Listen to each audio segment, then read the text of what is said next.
कृष्ण हरी. श्री विठ्ठल श्री तुकोबारा. वक्रतुंड महाकाय सूर्यकोटी समप्रभ निर्विघ्नं कुरु मे देव सर्वकार्येषु सर्वदा. महायोगपीठे तटे भीमरथ्यां वरं पुंडरीकाय दातु मुनीन्द्रेः समागत्य तिष्ठन्तमानन्दकन्दं परब्रह्मलिंगं भजे पांडुरंगम. गुरुर्ब्रह्मा गुरुर्विष्णुर गुरुर्देव महेश्वरः गुरुर् साक्षात परम ब्रह्म तस्मै श्री गुरुवे नमः. रुक्मिणी प्राण संजीवन विठ्ठल भगवान परमात्मा यांच्या चरणाला अभिवादन करून विश्वमाऊली ज्ञानोबाराय जगद्गुरु तुकोबाराय यांच्या चरणाला अभिवादन करून स्वानंद सुखनिवासी गुरुनाम गुरु सद्गुरु जोग महाराज श्री सद्गुरु चिन्मयानंद स्वामी महाराज यांच्या चरणाला अभिवादन करून यथामती यथावकाश श्री सद्गुरु चिन्मयानंद स्वामींचे चरित्र याचं चिंतन करण्याचं महत्भाग्य आपल्याला प्राप्त झालेलं आहे. अगदी बालवयामध्येच तैशी दशेची वाट न पाहता वैशीच्या गावा न येता बाळपणीचं सर्वज्ञता वरित येते. एवढ्या बालवयामध्ये मूर्तिमंत वैराग्य धारण करून अवतरित झालेले श्री सद्गुरु चिन्मयानंद स्वामी महाराज म्हैसूरच्या राजाने दिलेली सुवर्णाची वाटी त्यातलं दूध पिऊन स्वामींनी ती वाटी फेकून दिली. गळ्यातील चंद्रहार सुद्धा भिरकावून दिला.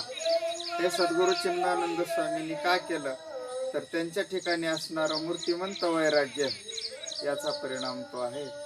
परमार्थामध्ये वैराग्याला अनन्य साधारण असं महत्व आहे. ज्ञानोबाराय म्हणतात हे वैराग्य सर्व भूमिका घेऊन आपल्याला ते साथ करत असतं. वैराग्यासारखा मित्र जगात दुसरा कोणी नाही. जगात पाहायला गेलं तर काही मित्र स्वार्थासाठी जवळ येतात आणि स्वार्थ संपला की निघून जातात.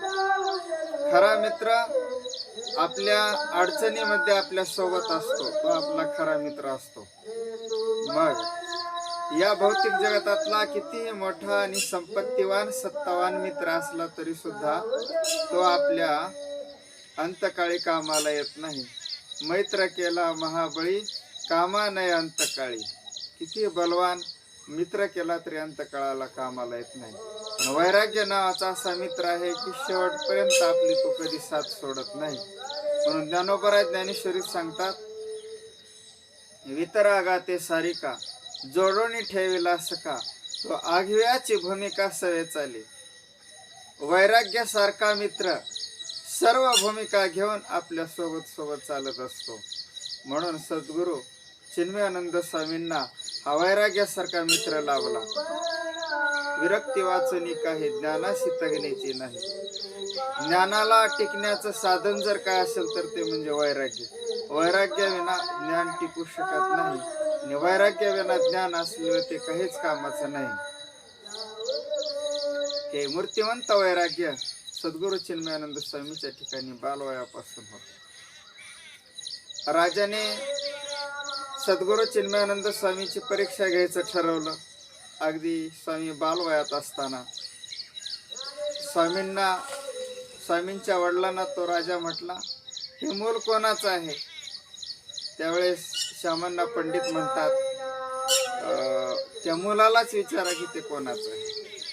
त्यावेळेस स्वामींना बालवयात असतानाच राजाने विचारले की बाळा तू कोणाच आहेस. त्यावेळेस रामाने आकाशाकडे बोट केलं. पण हे आध्यात्मिक उत्तर राजाला न समजल्यामुळे भौतिक जगतातील आपले पिता असणारे श्यामण्णा पंडित हे माझे वडील आहेत असं रामाने सांगितलं. नंतर राजाने स्वामीची परीक्षा घ्यायचं ठरवलं. एक बर्फीचा तुकडा स्वामी जवळ नेला आणि तो राजा म्हटला तुला मी ही बर्फी देतो, तू तुझ्या पित्यास शिव्या दे. त्यावेळेस त्या रामाने असं काही न करता त्या राजाच्या तोंडावर थुंकलं आणि नकार दिला. त्यावेळेस राजाने राम हा खरंच खूप मोठा वैराग्यवान आहे, ज्ञानी आहे म्हणून रामाची स्तुती केली. श्यामण्णा पंडितांना त्या काळामध्ये 1000 सोन्याचे शिक्के, सुवर्ण मोहरा आणि 25 एकर नारळाचा बाग शामण्णा पंडितांना राजाने दान दिला. ती मोक्तिकेचा हार आणि सुवर्ण वाटी अशा प्रकारची शामण्णा पंडितांना देऊन बोळवण केली. आणि शामण्णा पंडितांना सांगितलं, ज्या ज्या वेळेस तुम्ही या धर्मसभेत याल त्या त्यावेळेस तुम्ही तो रामाला सोबत घेऊन या. एका दिवशीचा प्रसंग आहे. रामाला सभेत घेऊन आलेले आहेत. धर्माध्यक्षाच्या धर्म सभेच्या पंडितामध्ये अध्यक्ष पदावर रामाला बसवलेलं आहे. त्यावेळेस राम अवघे 7 वर्षाचे होते. आणि राजाच्या सभेमध्ये विद्वान पंडितांनी असा एक प्रश्न मांडला की या जगाची निर्मिती कशासाठी झालेली आहे, हे जग का निर्माण झालेलं आहे, असा प्रश्न केला. काही जण म्हणू लागले की जगाची निर्मिती ईश्वराने हे जग निर्माण केलं, कारण ईश्वरच ईश्वराचा आनंद घेऊ शकत नाही, कारण साखरच साखरेची गोडी चाखू शकत नाही, म्हणून ईश्वराने ह्या जगाची निर्मिती आनंद लुटण्यासाठी केली, असं काही विद्वानाचं मत आलं. काही विद्वानाचं मत असं होतं की ईश्वराला करमत नव्हतं म्हणून ईश्वराने हे जगाची निर्मिती केली. अनेक जण आपापली वेगवेगळी मतं मांडू लागले, पण राजाचं काही समाधान झालं नाही. मग राजा आशेने रामाकडे पाहू लागला. त्यावेळेस रामाने राजाकडे कृपादृष्टीने पाहिलं आणि राजाचं समाधान करण्यासाठी राम बोलू लागलेला आहे. 7 वर्षाचा बालक काय बोलणार असं त्या सभेतील मोठमोठ्या विद्वानांना वाटू लागलं, कारण त्यांच्या सर्व केस दाढ्या पांढऱ्या झालेल्या आहेत. आम्ही एवढी विद्वत्ता मिळवली तरी सुद्धा राजाचं समाधान करू शकलो नाहीत, आणि हा छोटासा बालक काय समाधान करेल, म्हणून सगळे आश्चर्ययुक्त रामाकडे पाहू लागलेले आहेत. रामाने बोलायला सुरुवात केली, हे राजा, माझ्या पायाने एक गोष्ट ऐकलेली आहे. वंदेचा पुत्र, त्याने काशीचं तूप खाल्ल्यामुळे तो उन्मत्त झाला आणि गंधर्व नगरीच्या राजाच्या पत्नीच्या कन्येच्या सावलीसोबत त्याने बलात्काराने व्यभिचार केला. आणि मग त्याने सुष्यशृंगाने त्या मुलीचा खून केला. आणि त्याचा अपील राजाने ब्रह्मदेवाकडे केला. ब्रह्मदेवाने सांगितलं, माझ्याकडे न्याय मिळू शकत नाही. तेव्हा तो गंधर्व नगरीचा राजा भगवान विष्णूकडे गेला. भगवान विष्णूंनी त्याचा न्याय सांगण्यासाठी असं उत्तर दिलं, मृत्यू लोकांमध्ये म्हैसूरच्या राजाच्या धर्मसभेमध्ये काही पंडित आहेत, त्यांच्याकडून तुम्हाला याचं उत्तर मिळेल. आणि अशा प्रकाराने जर तुम्ही न्याय नाही दिला तर तुम्हाला जन्म मरणाची शिक्षा ठोठावण्यात येईल. अशा प्रकारचं स्वामींनी बोलल्यानंतर राजाला अतिशय समाधान वाटलं आणि राजाची वृत्ती अंतर्मुख झाली आणि काही काळ राजाला समाधी लागली. अशा प्रकाराने बालवयामध्येच त्या राजाला समाधी देणारे हे अशा प्रकारचे राम, उत्तुंग अशा प्रकारचा त्यांचा अधिकार. राम हे योगभ्रष्ट होते, पूर्वज्ञानी होते, उपजता ज्ञानी होते. बालवयात मॅट्रिकमध्ये शिकत असताना गणिताचा तो वर्ग चालू होता. त्यावेळेस राम बिनधास्त डोळे झाकून झोपी गेला. मग त्याच्या सोबतच्या मित्राने शिक्षकांना सांगितलं की बघा, हा राम झोपी जातो. शिक्षक त्याच्यावर रागावले, मूर्खा उठ, मी इतका जीव तोडून शिकवतो आणि तू झोप घेतो. त्यावेळेस राम म्हणतात, काय झालं? आणि राम म्हणतात, मी झोपलो नव्हतो, तुम्ही जे सांगितलं ते मी सर्व ऐकलेलं आहे. परंतु शिक्षकांना काय कळणार की हा राम त्या आत्मारामामध्ये निमग्न झालेला आहे. अशा प्रकाराने त्यांना सहज समाधी लागत होती. सहज कुठलाही सायास न करता रामांना समाधी लागायची. बालवयात असताना राम अंगाला भस्म लावायचे आणि अरण्यामध्ये जाऊन त्या ठिकाणी राम पुरस्चरण करायचे गायत्री मंत्राचे. इतक्या बालवयामध्ये एवढे मोठे सुसंस्कार. अशा प्रकाराने एक दिवशीचा प्रसंग आहे. श्यामण्णा पंडित रामाला म्हणतात की माझे निजधामाला जाण्याची वेळ जवळ आलेली आहे आणि तुझी काय इच्छा असेल ते तू मागून घे. त्यावेळेस राम म्हणतात, थोडस हसतात, कारण पित्याच्या वचनाला हसण्याचं काय कारण आहे? कारण पिता हा श्रेष्ठ असतो. भगवान देवाच्या तुलनेमध्ये समान पिता असतो. पिता आई वडील हे देव असतात. मग राम पित्याच्या वचनाला का हसले? हसण्यासारखं त्यामध्ये काय आहे? त्याचं उत्तर रामाने दिलं की तुम्ही जे मला माग म्हणताय, मागण्यासाठी काहीतरी माणसाकडे उणीव असली पाहिजे आणि मागण्यासाठी माणसाच्या मनामध्ये आशा आणि इच्छा निर्माण झाली पाहिजे.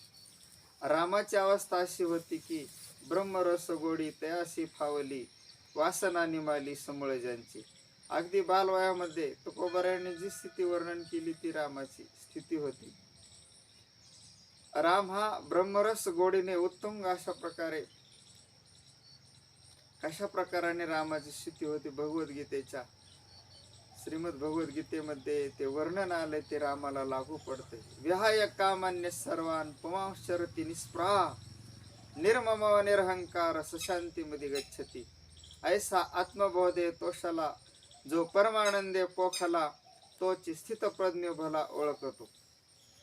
तो स्थितप्रज्ञ आहे, परमानंदाने पुष्ट झालेला असतो, त्याला तो ओळख असं भगवान परमात्मा अर्जुनाला म्हणतात. ओळखतो. ऐसा आत्मबोध आहे तोषला. आत्मबोधाने तोषणे म्हणजे संतुष्ट झालेले आहेत.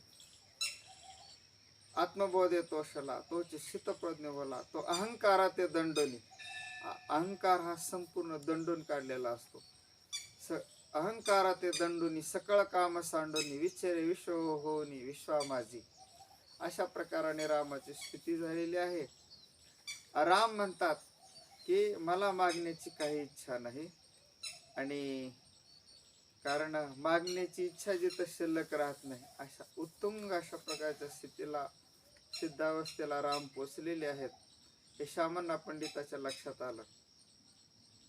त्यावेळेस श्यामण्णा पंडित म्हणतात की हे रामा, अरे तू माझ्या पोटी आलास म्हणजे तू साक्षात दत्ताचा अवतार आहेस, तू सामान्य नाहीस. आणि आता मला निजधामाला जायचं आहे. सहस्रार चक्राचा भेद करून, सहस्र चक्राचा कमलाचा भेद करून मला सत्य लोकाला जायचं आहे, अशी जाण्याची स्थिती श्यामण्णा पंडित सांगतात. श्यामण्णा पंडित हे किती मोठे योगी होते आणि योग बलाने आपला आत्मा सत्य लोकात नेण्याचं सामर्थ्य त्यांचं होतं. त्यावेळेस राम म्हणतात की तुम्ही ज्या सत्य लोकात जाणार आहात तिथं राहून आम्हाला कंटाळा आलेला आहे. कारण ऐसा दिव्य भोग भोगिता अनुतापी नित्य. ज्ञानोबा वर्णन करतात, हे दिव्य भोग भोगत असताना त्याला अनुताप येतो, त्याला कंटाळा येतो. तशी स्थिती रामाची आहे. राम म्हणतात तुम्ही ज्या सत्य लोकात जाणार आहात तिथं राहून राहून आम्हाला कंटाळा आलेला आहे. खूप दिवस आम्ही तिथं वास्तव्य केलेलं आहे. अशा प्रकाराने श्यामण्णा पंडित म्हणतात, हे बाळ, आयुष्याच्या मध्यंतरी जर मला हे सांगितलं असतं तर तुझ्याकडून मी खूप काही शिकलो असतो, पण आता माझा अंतकाळ जवळ आलेला आहे. अशा प्रकाराने वडील खेद रामापुढे व्यक्त करतात. राम म्हणतात तुम्ही काही विचार करू नका, आता निजधामाला जायची तुमची वेळ आलेली आहे.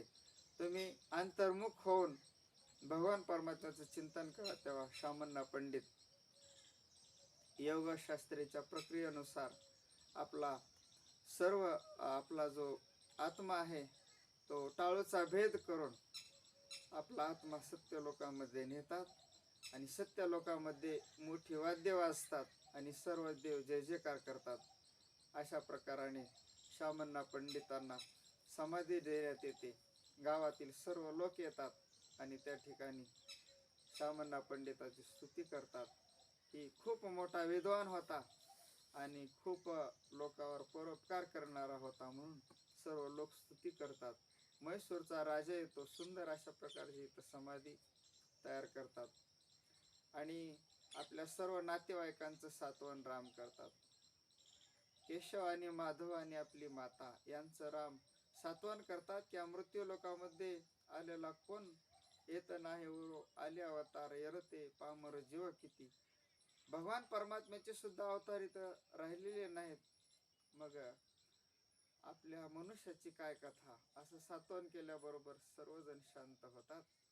अशा प्रकाराने शामण्णा पंडित निजधामाला जाण्याचा हा प्रसंग आपण आज वर्णन केलेला आहे.